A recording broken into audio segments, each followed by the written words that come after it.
Okay, welcome.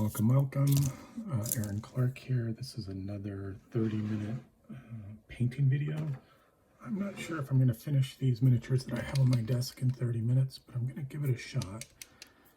These are some 15mm museum miniatures for a El Cid project that I've been working on.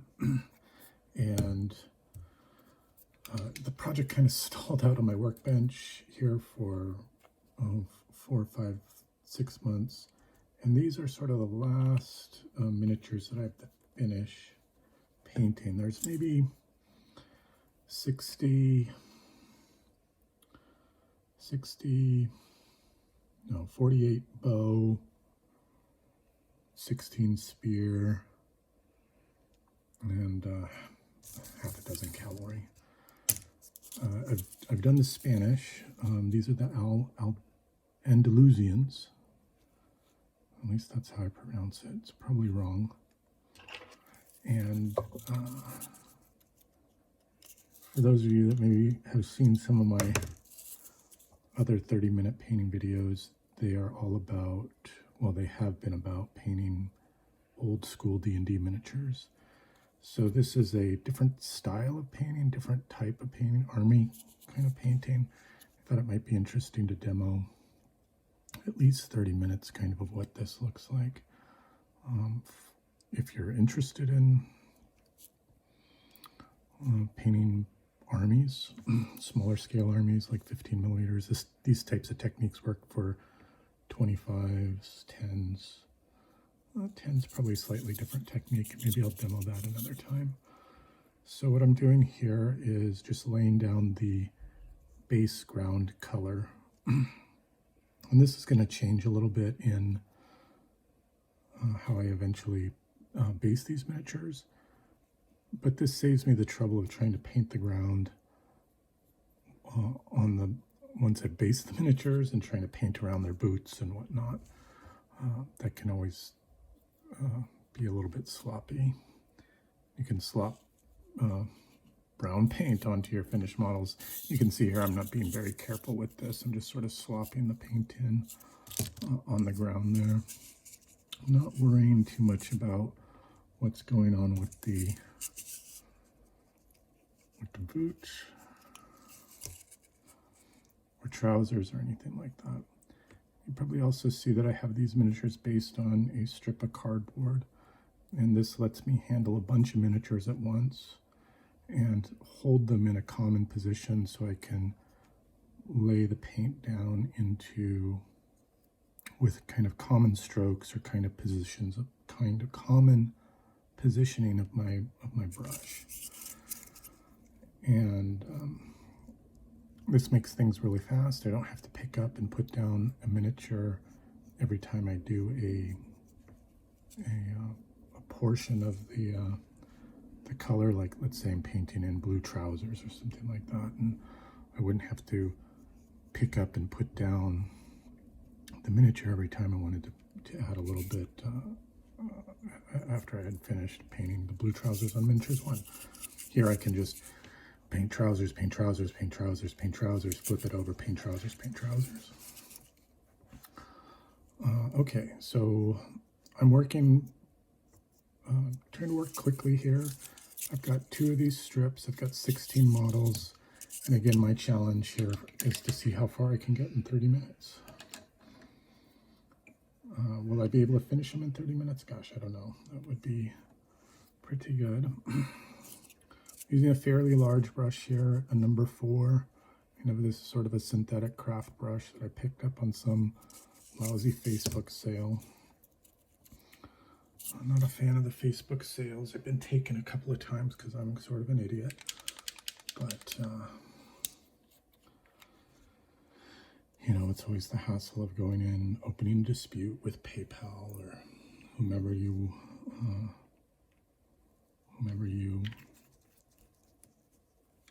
made your electronic purchase with. So 11th century Spain, that's what this project is all about. 11th century.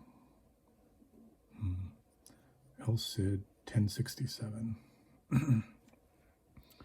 And since I saw the Charlton Heston movie when I was a kid, I've always been fascinated with El Cid. And there's a great Amazon series that has come out on El Cid. It's sort of a dramatization. And it's a from what I can tell, it's a Spanish title, or at least it's from a Spanish-speaking region of the world. And I'm pretty sure it's Spain. And it's good. They've got some great battle scenes. They've got some, really interesting costuming and locales, and the acting is okay. It's fine. I'm sure it's a little clunky as I'm watching it, not subtitled, dubbed, because often I'm painting or doing another project while I'm watching television. So here I'm just smashing in the flesh tones.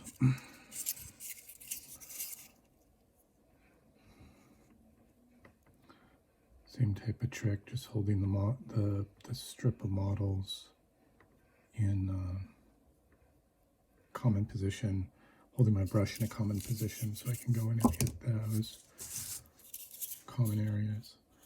So this style of painting, I use I just throw in rough base coats, well, not even rough, clean base coats, I would say, and then come back and apply a wood stain wash, a polyurethane wash. And I've talked about this maybe in some other videos. And I'm not going to do the wood stain wash here. I usually bundle a bunch of figures together, 30, 40, 50, 100 figures with their simple base coats, and then go in and wash them all together, because I find it's a little bit of a messy process. I have to wear gloves and work outside when applying that wood stain wash.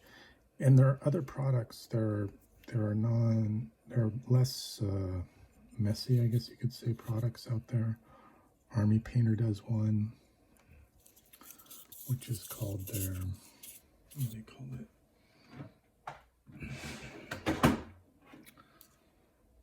Quick Shade, that's what they call it. Army Painter Quick Shade. Same kind of thing. That's water-based, and I've used that. I've used that too in the past. And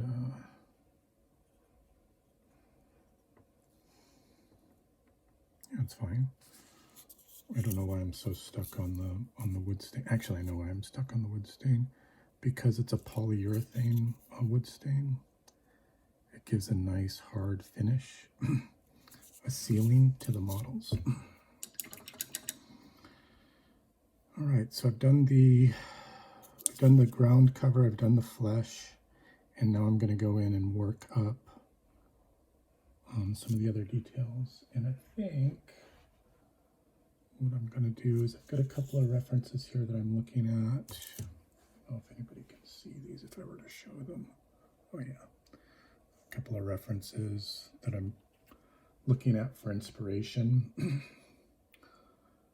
I think I'll do kind of a reddish tunic with a sort of a dark brown trouser and a white head scarf.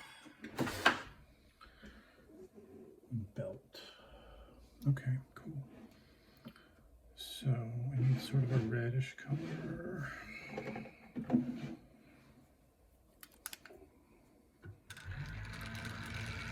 You can hear my vortex mixer maybe in the background. Maybe 10 minutes in.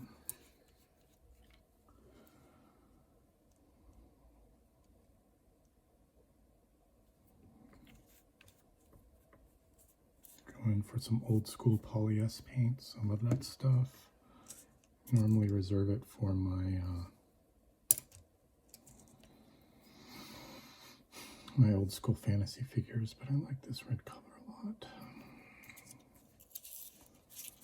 So I'm not starting with the trousers because the brown is still drying, so I'm going to start here with the, probably going to have a similar trouble with the flesh that's still drying. I've switched to a slightly smaller brush here. I could probably still use my number 4 if I wanted to be careful, and maybe I will.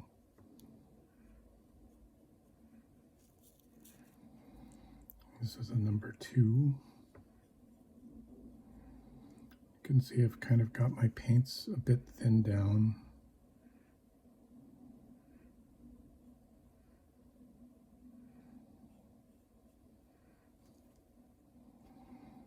So what I'm trying to do is find the common strokes here that work for the position of the model and the brush.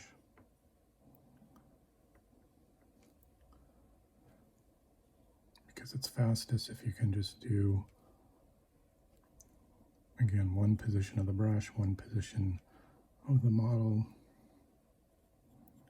Drop in that paint, bang, bang, bang. Now there's a risk that something could be going on back here on the far side that I can't quite see.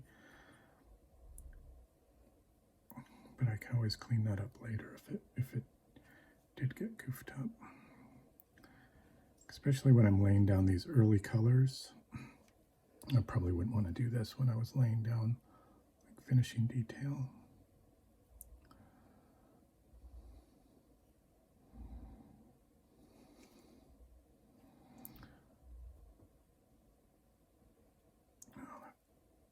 Is still wet.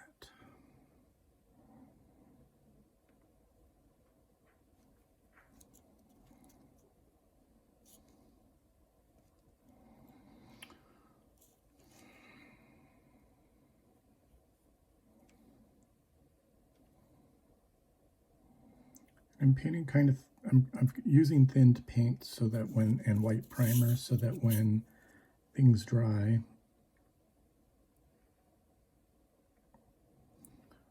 I'll be able to have the primer do some of the highlighting work for me. Where in theory, the more raised edge portions of the model won't hold as much paint. And a highlight from that white primer will kind of come through. It's kind of cheating a little bit, but I'm a really bad highlighter. And I'm just going to stain everything here with wood, with that wood stain. All right, that looks pretty good. Turn these around and do the other side.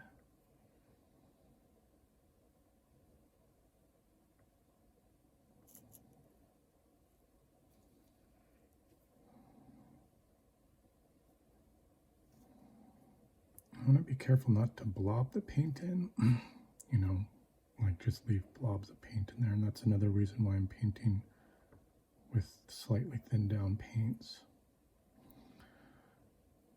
so that it just kind of pushes off the brush.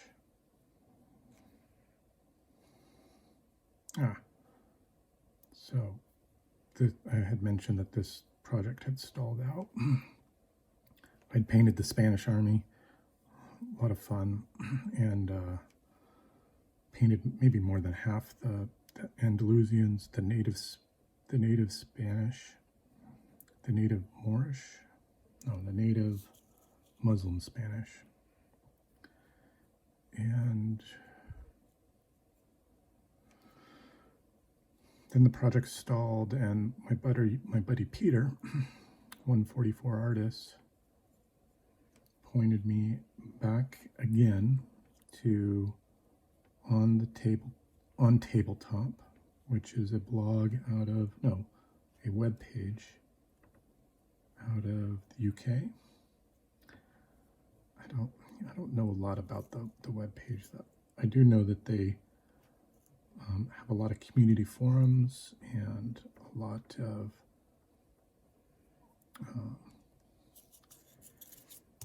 a lot of enthusiasm around the miniature wargaming hobby, a lot of community encouragement around the miniature wargaming hobby, a lot of community showcase about what folks are doing, and a heck of a lot of advertising.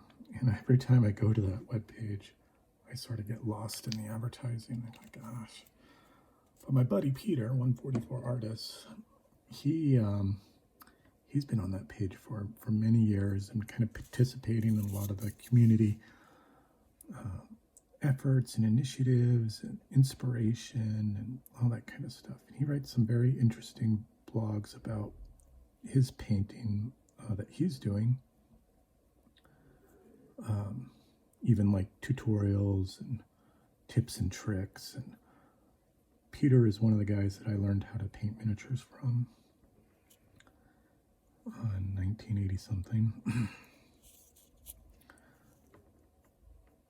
And he's a fantastic painter. He's a very artistic painter, very creative painter. I'm more of I like to think of myself as a technician.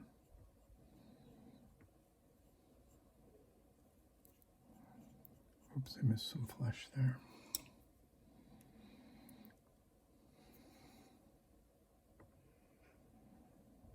I got a stray bristle on my cat hair or something on my brush.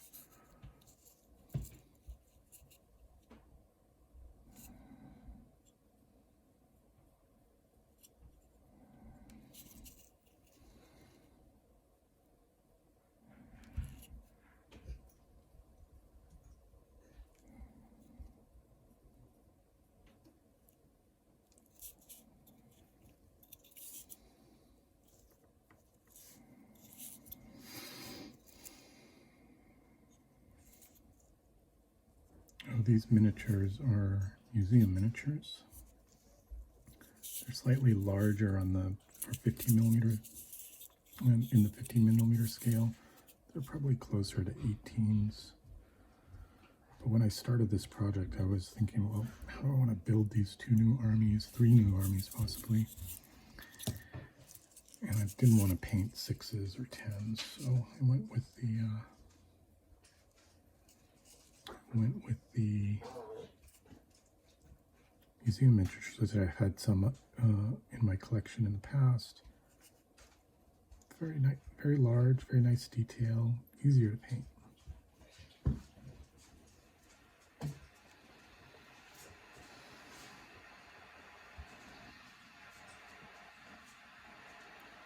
Well, I'm just going to keep painting here in the background. Looks like the missus is up from her nap, so I'll chat with her for a little bit. Just whack this audio in the edit later.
going potty. Does everybody want to go potty? What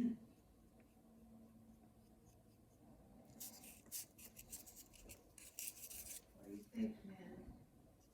Moose, where are you? Oh, room, door. Hi. You go potty? Okay, we've got about 8 minutes left in this 30-minute painting demo. We've got 3 colors down. We got the base coat, or sorry, the ground cover, the flesh tones, the tunic, and next would be the trousers and maybe the boots. So let's see if I can't knock those out.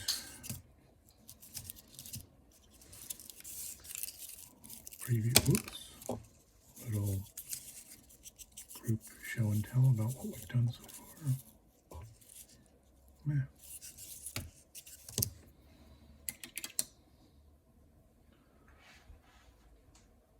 Very dark brown.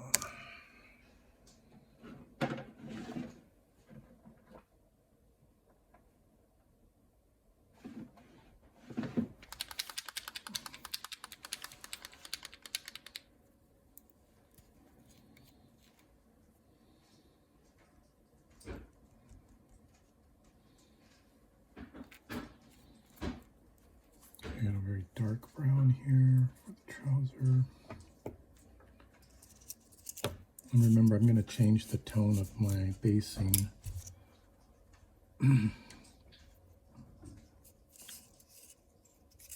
Later, when I go back in and finish the models, it's going to be like a lighter sand, kind of a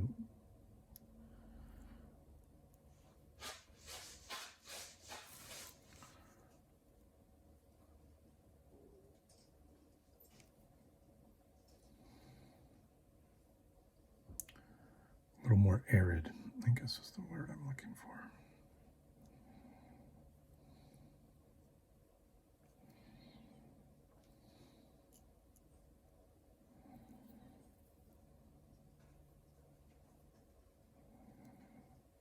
That stroke didn't work very well for the trousers between the tunic, so I think I'll change my brush angle on that.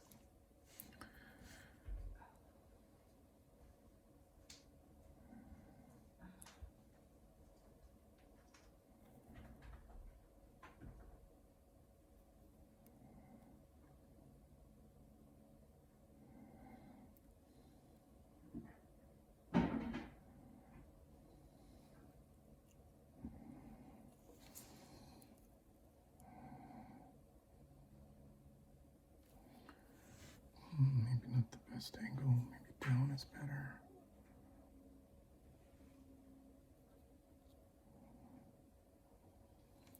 Yeah. Okay.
Okay, 3 minutes left. I think I will probably get the trousers done in this 30 minutes and come back to it maybe later this afternoon, maybe later this evening.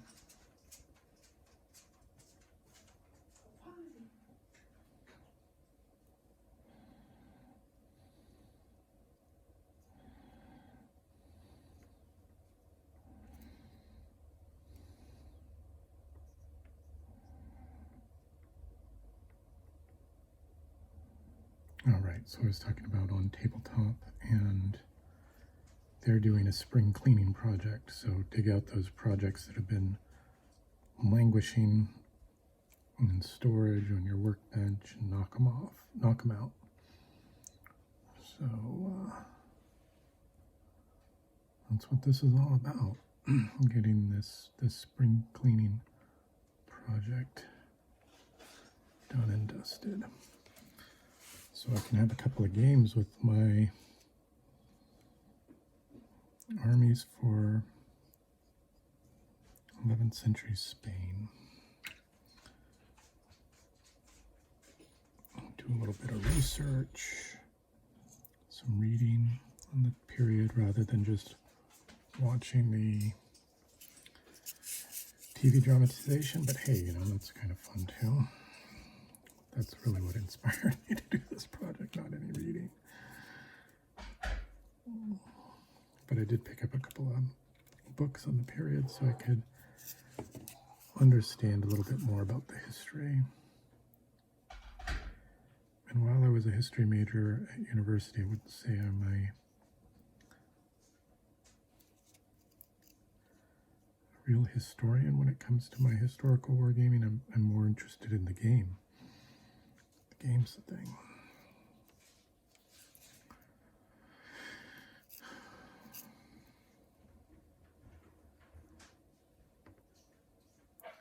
So I'm sure some of my historical wargaming friends would sort of poo-poo that, who are equally interested in the history as they are in the game. Maybe I'll get there someday, maybe I won't. I imagine that I burned out all my historian brain cells as an undergrad.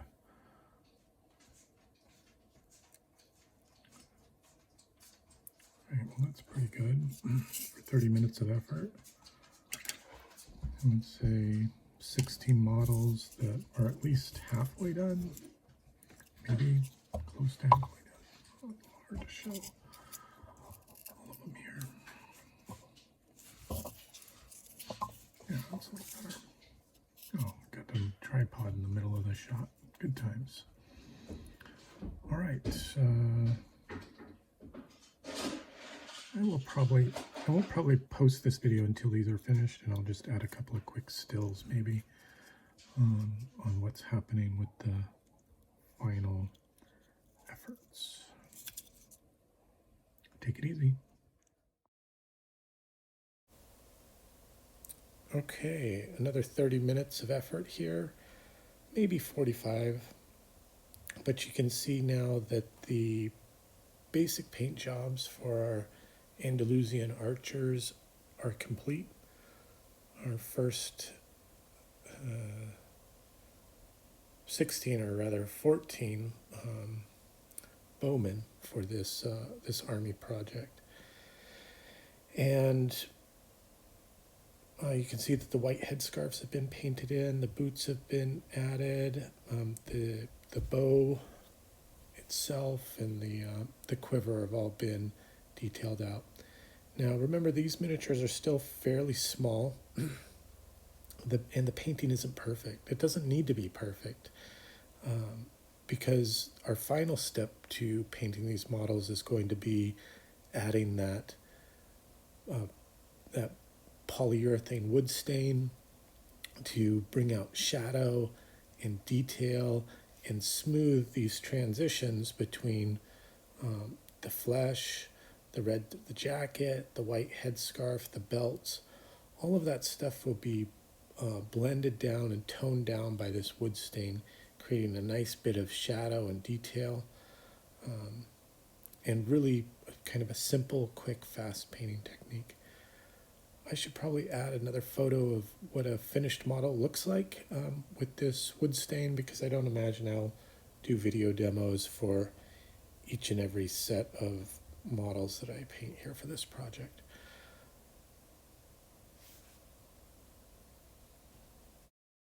Okay, here we've got a good example of the finish technique with the wood stain added. Here you can see all those shadows coming through, all the detail kind of, or those transitions being blended thanks to the staining effect provided.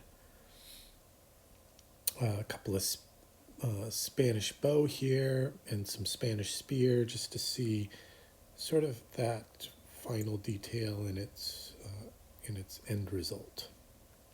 So I hope this has been helpful for those of you that might be looking to paint a bunch of armies, or maybe speed up your painting, or maybe even challenge yourself to trying to paint a batch of figures in a reduced amount of time. 30 minutes is an awful lot to paint. 30 minutes is not a lot of time to paint half a dozen figures or so, but I think it can be done. We can get faster. I know I'm pushing myself. Get faster, get faster, get faster. Get more games on the table. All right, folks, good luck.